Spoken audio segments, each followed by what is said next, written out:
ಎಲ್ಲರಿಗೂ ನವರಾತ್ರಿ ಹಬ್ಬದ ಶುಭಾಶಯಗಳು.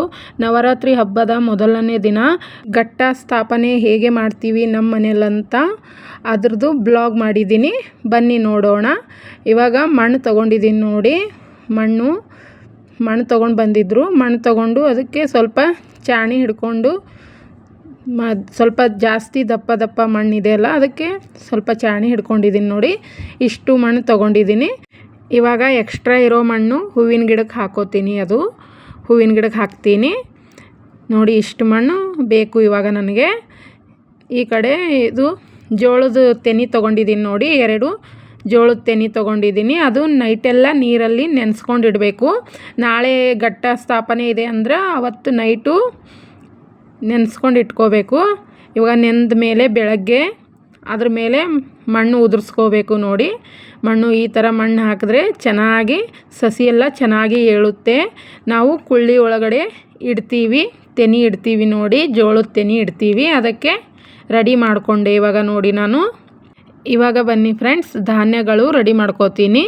2 ಪಾಕಿಟು ತಂದಿದ್ವಿ ಅಂಗಡಿಯಿಂದ, 2 ಪಾಕಿಟು. ಅದರಲ್ಲಿ 5 ದಿನಸು ಇರುತ್ತೆ ನೋಡಿ, 5 ದಿನಸಿನ ಧಾನ್ಯ ಇರುತ್ತೆ. ಅವು 2 ಪಾಕಿಟ್ ತೊಗೊಂಡಿದ್ದೀವಿ. 5 ಥರ ಹಾಕ್ತಾರಲ್ಲ ಧಾನ್ಯ, ಅದಕ್ಕೆ ಇಲ್ಲಿ ಹಳ್ಳಿಯಲ್ಲಾದರೆ ಮನೆಯಲ್ಲಿರುತ್ತೆ, ಸಿಟಿಯಲ್ಲಿ ಹೊರಗಡೆಯಿಂದನೇ ತರಬೇಕು. ಇವಾಗ ನೋಡಿ ಅದರಲ್ಲಿ ಸ್ವಲ್ಪ ಕಳ್ಳಿ ಹಾಕೋತಾ ಇದ್ದೀನಿ. ಮನೆಯಲ್ಲಿ ಕಳ್ಳಿ ಇತ್ತು, ಹಾಕಿದ್ದೀನಿ. ಮತ್ತು ಸ್ವಲ್ಪ ಗೋಧಿ ಜಾಸ್ತಿ ಹಾಕೋಬೇಕು. ಮನೆಯಲ್ಲಿರೋ ಗೋಧಿನೇ ಹಾಕೋತಾ ಇದ್ದೀನಿ ನೋಡಿ. ಹಾಕ್ಕೊಂಡು ಇವಾಗ ಎಲ್ಲ ಮಿಕ್ಸ್ ಮಾಡಿಕೊಂಡು ಧಾನ್ಯ ರೆಡಿ ಮಾಡ್ಕೊಂಡು ಇಟ್ಕೊಂಡೆ. ಈ ಕಡೆ ನೋಡಿ 2 ಕುಳ್ಳಿ ತೊಗೊಂಡಿದ್ದೀವಿ. ನಾವು 2 ಕುಳ್ಳಿ ಇಡ್ತೀವಿ. ಒಬ್ಬೊಬ್ಬರು ಮನೆಯಲ್ಲಿ ಒಂದೇ ಇಡ್ತಾರೆ. ನಮ್ಮ ಮನೆಯಲ್ಲಿ ಹಿಂದಕ್ಕಿನ ಹಿಡಿದು ರೂಢ 2 ಕುಳ್ಳಿ ಇಡ್ತಾರೆ. ಇವಾಗ ಅದಕ್ಕೆ ಸ್ವಲ್ಪ ಅಷ್ಟಗಂಧ ಹಚ್ಕೋತೀನಿ. 1 ಕುಳ್ಳಿಗೆ ಅಷ್ಟಗಂಧ ಹಚ್ಕೋತೀನಿ ನೋಡಿ. ಇವಾಗ ನಮ್ಮ ಕಡೆ ಕುಳ್ಳಿ ಅಂತಾರೆ, ಒಂದೊಂದು ಕಡೆ ಮಡಿಕೆ ಅಂತಾರೆ. ನಮ್ಮ ಸೈಡು ಕುಳ್ಳಿನೇ ಅನ್ನೋದು. ಇವಾಗ ನೋಡಿ ಅಷ್ಟಗಂಧಕ್ಕೆ ಸ್ವಲ್ಪ ನೀರು ಹಾಕ್ಕೊಂಡು 1 ಕುಳ್ಳಿಗೆ ಹಚ್ಕೊಂಡಿದ್ದೀನಿ. ಇನ್ನೊಂದಕ್ಕೆ ಸುಣ್ಣ ಹಚ್ಕೋತಾ ಇದ್ದೀನಿ ನೋಡಿ. ಅಂಗಡಿಯಿಂದ ಒಂದು ಡಬ್ಬಿ ಸುಣ್ಣ ತಂದಿದ್ವಿ, ಅದು ಸುಣ್ಣ ಹಚ್ಕೊಂಡು ಇವಾಗ ಮಡಿಕೆನೂ ರೆಡಿ ಮಾಡ್ಕೊಂಡು ಇಟ್ಕೊಂಡಿವಿ ನೋಡಿ. ರೆಡಿ ಮಾಡಿದ್ಮೇಲೆ ಅದೆಲ್ಲ ರೆಡಿ ಆದಮೇಲೆ ಇವಾಗ ಸ್ವಲ್ಪ ಹತ್ತಿ ತೊಗೊಂಡು ದೀಪ ಹಚ್ತೀವಲ್ಲ, ದೀಪ ಇಡ್ತೀವಲ್ಲ, ಅದಕ್ಕೆ ಬತ್ತಿ ಮಾಡ್ಕೋಬೇಕು. ಇವಾಗ ನೋಡಿ ಬತ್ತಿ ಮಾಡ್ತಾಯಿದ್ದೀನಿ. ತುಂಬ ಕೆಲಸ ಇರುತ್ತೆ, ಹಬ್ಬ ಅಂದರೆ ತುಂಬ ಕೆಲಸ ಇರುತ್ತೆ ನೋಡಿ ಫ್ರೆಂಡ್ಸ್. ಮೊದಲನೇ ದಿನವೇ ಮಾಡ್ಕೊಂಡು ಇಡಬೇಕು. ಆದರೆ ನನ್ನ ಮಗನಿಗೆ ಸ್ವಲ್ಪ ಹುಷಾರಿರಲಿಲ್ಲ, ಅದಕ್ಕೆ ಮಾಡೋಕ್ಕಾಗಲಿಲ್ಲ. ಇವತ್ತೇ ಎಲ್ಲ ಪೂಜೆ ದಿನವೇ ಎಲ್ಲ ಮಾಡಿಕೊಂಡು ರೆಡಿ ಮಾಡ್ತಾಯಿದ್ದೀನಿ ನೋಡಿ. ಇವಾಗ ಬತ್ತಿನೂ ರೆಡಿ ಮಾಡ್ಕೊಂಡಿದ್ದೀನಿ. ಇದೇ ಥರ 4 ಬತ್ತಿ ರೆಡಿ ಮಾಡ್ಕೋಬೇಕು. 2 ದೀಪ ಹಚ್ತೀವಿ ನಾನು, 1 ತುಪ್ಪದ್ದು 1 ಎಣ್ಣೆದು, 2 ದೀಪ ಹಚ್ಕೋತೀವಿ. ಅದಕ್ಕೆ 4 ಬತ್ತಿ ಮಾಡ್ಕೋಬೇಕು. ಮತ್ತು ಕುಳ್ಳಿ ಇದೆಯಲ್ಲ, ಅದಕ್ಕೆ ಒಂದು ಹಾರ ಕಟ್ಕೋತಾ ಇದ್ದೀನಿ ನೋಡಿ. ಹೂವು ಹಾಕ್ಕೊಂಡು ಒಂದು ಹಾರ ಕಟ್ತಾ ಇದ್ದೀನಿ. 2 ಕುಳ್ಳಿಗೆ ಕಟ್ಕೋಬೇಕು. ಇದೇ ಥರ ಕಟ್ಕೋತೀವಿ ನಾವು, ಕಟ್ತೀವಿ ನೋಡಿ. ಇವಾಗ ನೋಡಿ 2 ಕುಳ್ಳಿಗೆ ಕಟ್ಟಿದ್ದೀವಿ. ಇವಾಗ ಅದ್ರ ಮೇಲೆ ಎಲೆ ಇಡಬೇಕು ನೋಡಿ, ತಿನ್ನೋ ಎಲೆ, ಇಳೆದೆಲೆ ಇಟ್ಕೋತಾ ಇದ್ದೀನಿ. 5 ಇಡಬೇಕು. ಒಂದೊಂದು ಕುಳ್ಳಿಯಲ್ಲಿ 5 ಎಲೆ ಇಟ್ಕೋಬೇಕು. ಇವಾಗ ನೋಡಿ 2 ಕುಳ್ಳಿಯಲ್ಲಿ 5 ಇಟ್ಕೋತಾ ಇದ್ದೀನಿ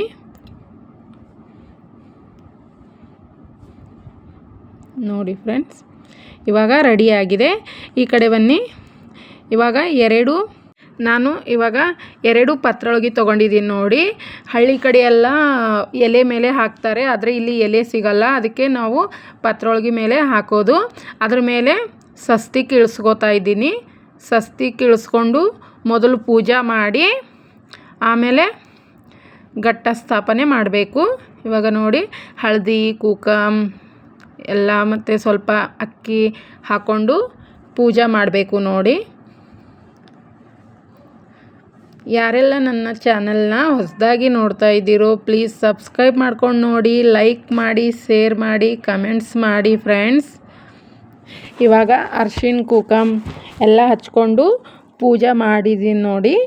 ಇವಾಗ ನೋಡಿ ಮದನ ಹಾಕಬೇಕು, ಮಣ್ಣು ಘಟ್ಟ ಸ್ಥಾಪನೆ ಮಾಡಬೇಕು ನೋಡಿ. ಮೊದಲು ಸ್ವಲ್ಪ ಮದನ ಹಾಕೋಬೇಕು, ಹಾಕೊಂಡ್ಮೇಲೆ ಅದ್ರ ಮೇಲೆ ನಾವು ಕುಳ್ಳಿ ರೆಡಿ ಮಾಡ್ಕೊಂಡು ಇಟ್ಕೊಂಡಿದ್ದೀವಲ್ಲ ಅದು ಇಟ್ಕೋಬೇಕು ನೋಡಿ.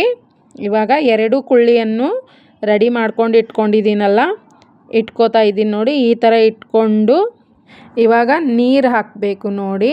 ಆ ಕುಳ್ಳಿ ಒಳಗಡೆ ನೀರು ಹಾಕೋಬೇಕು, ಅರ್ಧ ಹಾಕೋಬೇಕು, ಅರ್ಧ ಹಾಕಬೇಕು ನೋಡಿ. ಸ್ವಲ್ಪ ನೀರು ಹಾಕೋಬೇಕು. 2 ಕುಳ್ಳಿ ಒಳಗಡೆ ಸ್ವಲ್ಪ ನೀರು ಹಾಕೋಬೇಕು. ಮತ್ತು ಅದಕ್ಕೂ ಪೂಜೆ ಮಾಡಬೇಕು. ಹಳದಿ ಕುಂಕುಮ ಸ್ವಲ್ಪ ಅಕ್ಕಿ ಹಾಕೋಬೇಕು. ಅಕ್ಕಿ ಹಾಕಿ ಒಂದರಲ್ಲಿ ₹1 ಹಾಕಬೇಕು, ಒಂದರಲ್ಲಿ 1 ಅಡಿಕೆ ಹಾಕಬೇಕು. ಯಾವುದಾದ್ರೂ ಮನೇಲಿ ಯಾವ್ದು ಅಡಿಕೆ ಇರುತ್ತೆ ನೋಡಿ ಆ ಅಡಿಕೆ ಹಾಕಬೇಕು. ಹಾಕ್ಕೊಂಡು ಇವಾಗ ಎಲ್ಲ ಧಾನ್ಯಗಳು ಹಾಕಬೇಕು ನೋಡಿ. ಇವಾಗ ಧಾನ್ಯಗಳೆಲ್ಲ ಹಾಕಬೇಕು ನೋಡಿ. ಧಾನ್ಯಗಳೆಲ್ಲ ಹಾಕೋತಾ ಇದ್ದೀನಿ. ಸ್ವಲ್ಪ ಸುತ್ತೆಲ್ಲ ಹಾಕೋಬೇಕು ನೋಡಿ. ಸುತ್ತೆಲ್ಲ ಹಾಕ್ಕೊಂಡು ಇವಾಗ ಅದ್ರ ಮೇಲೆ ಸ್ವಲ್ಪ ಮತ್ತೆ ಮದನ ಉದುರಿಸ್ಬೇಕು ನೋಡಿ. ಇವಾಗ ಮದನ ಉದುರಿಸ್ತಾ ಇದ್ದೀನಿ. ಮದನ ಅಂದರೆ ಮಣ್ಣಿಗೆ ನಮ್ಮ ಕಡೆ ಇವಾಗ ಘಟ್ಟ ಹಾಕೋದಕ್ಕೆ ಮದನ ಅಂತಾರೆ. ಘಟ್ಟ ಹಾಕುವಾಗ ಅದೇ ಹಾಕ್ತಾ ಇದ್ದೀವಿ ನೋಡಿ. ಇವಾಗ ಎಲ್ಲ ಕಡೆ ಧಾನ್ಯ ಹಾಕಿದ್ಮೇಲೆ ಅದ್ರ ಮೇಲೆ ಮತ್ತೆ ಸ್ವಲ್ಪ ಮಣ್ಣು ಉದುರಿಸ್ಕೋಬೇಕು. ಉದುರಿಸಿದಾದ್ಮೇಲೆ ಅದ್ರ ಮೇಲೆ ಸುತ್ತಗಡೆ ಎಲ್ಲ ಉದುರಿಸ್ಕೊಂಡಿದ್ದಾದಮೇಲೆ ನೀರು ಹಾಕಬೇಕು ನೋಡಿ.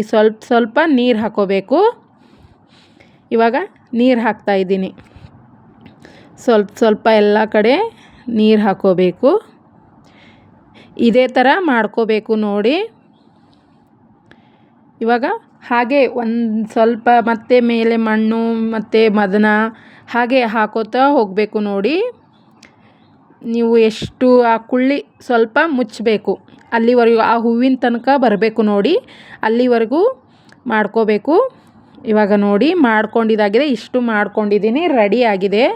ಇವಾಗ 2 ಎಲೆ ತೊಗೊಂಡು ಅದ್ರ ಮೇಲೆ ಅಂಬಾಭವಾನಿ ಮೂರ್ತಿ ಇಡ್ತಾಯಿದ್ದೀನಿ ನೋಡಿ. ಇಟ್ಕೊಂಡು ಪೂಜೆ ಮಾಡಬೇಕು. ಇವಾಗ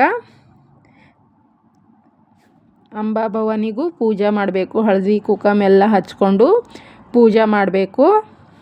ಪೂಜೆ ಮಾಡಿಬಿಟ್ಟು ಇವಾಗ ತೆನೆ ತೊಗೊಂಡಿದ್ದೀನಲ್ಲ, ಜೋಳದ ತೆನೆ ತೊಗೊಂಡಿದ್ದೀನಲ್ಲ, ಅದು ಮಡಿಕೆ ಒಳಗಡೆ ಕುಳ್ಳಿ ಒಳಗಡೆ ಇಡಬೇಕು ನೋಡಿ. ಇವಾಗ 2 ಇಟ್ಕೋಬೇಕು. ಇಟ್ಟು ಅದ್ರ ಮೇಲೂ ಸ್ವಲ್ಪ ನೀರು ಹಾಕಬೇಕು. ಅದು ವಿಡಿಯೋ ಸ್ಕಿಪ್ ಆಗಿದೆ. ನೀರು ಇದು ಮಾಡಬೇಕು. ನೀರು ಇದು ಮಾಡಿ ನೋಡಿ, ನೀರು ಚಿಂಪುಡಿಸ್ಕೊಂಡಿದ್ದೀನಿ.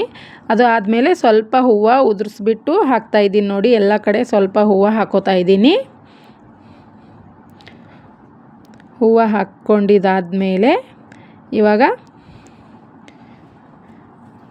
ನೋಡಿ ದೇವಿಗೂ ಹೂವು ಇಡ್ತಾ ಇದ್ದೀನಿ, ಮತ್ತು ತೆನೆಗೂ ಹೂವು ಇಡ್ತಾ ಇದ್ದೀನಿ ನೋಡಿ.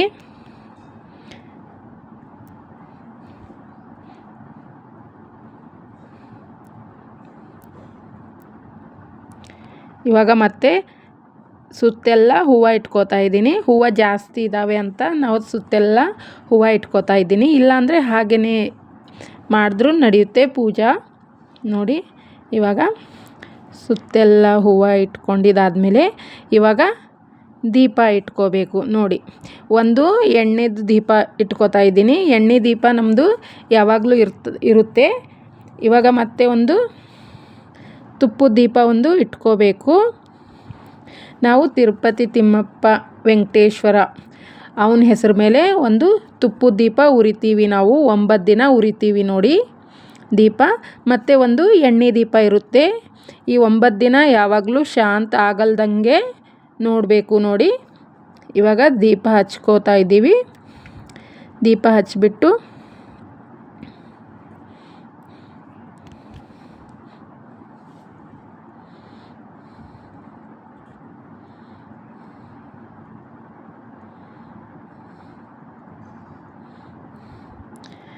ಇವಾಗ ಮತ್ತು ಈ ಕಡೆ ಊದು ತೊಗೊಂಡಿದ್ದೀನಿ ನೋಡಿ. ಊದು ತೊಗೊಂಡು ದೇವಿಗೆ ಊದು ಹಾಕಬೇಕಲ್ವಾ, ಅದಕ್ಕೆ ಇವಾಗ ಹಳ್ಳಿ ಕಡೆ ಆದರೆ ಏನಾದರೂ ಕಟ್ಟಿಗೆ ಮತ್ತು ಇಲ್ಲಾಂದರೆ ಇಡ್ಲಿ ಮೇಲೆ ಊದು ಹಾಕ್ತಾರೆ. ಆದರೆ ಇಲ್ಲಿ ಸಿಟಿಯ ಒಳಗಡೆ ಸಿಗಲ್ಲಲ್ಲ. ಇದೇ ಥರ ರೆಡ್ಮಿಟ್ ತಂದು ಮಾಡ್ಕೋಬೇಕು. ಅಂಬಾಬೈಗೆ ಊದು ಹಾಕಬೇಕು. ಅದಕ್ಕೆ ಇವಾಗ ನೋಡಿ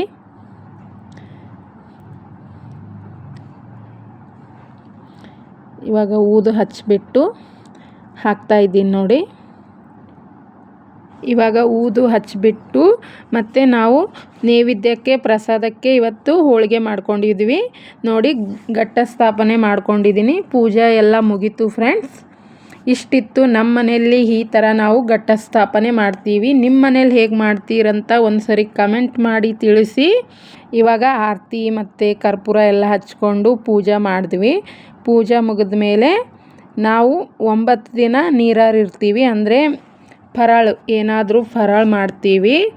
ಅದಕ್ಕೆ ಇವಾಗ ನಾನು ಸಾಬುದಾಣಿ ಮಾಡ್ಕೊಂಡಿದ್ದೀನಿ ನೋಡಿ. ಎಲ್ಲ ಪೂಜೆ ಮುಗಿದ ಮೇಲೆ ಸಾಬುದಾಣಿ ಸ್ವಲ್ಪ ಮೊಸರು ಫರಾಳ್ ಮಾಡ್ತಾಯಿದ್ದೀನಿ ನೋಡಿ ಫ್ರೆಂಡ್ಸ್. ಇಷ್ಟಿತ್ತು ನೋಡಿ ಫ್ರೆಂಡ್ಸ್ ಇವತ್ತಿನ ನನ್ನ ಬ್ಲಾಗ್. ನಿಮಗೆಲ್ಲ ಇಷ್ಟ ಆದರೆ ಲೈಕ್ ಮಾಡಿ, ಶೇರ್ ಮಾಡಿ, ಕಮೆಂಟ್ಸ್ ಮಾಡಿ. ಮತ್ತೆ ಮುಂದಿನ ವಿಡಿಯೋದಲ್ಲಿ ಸಿಗ್ತೀನಿ. ಅಲ್ಲಿವರೆಗೂ ಧನ್ಯವಾದಗಳು.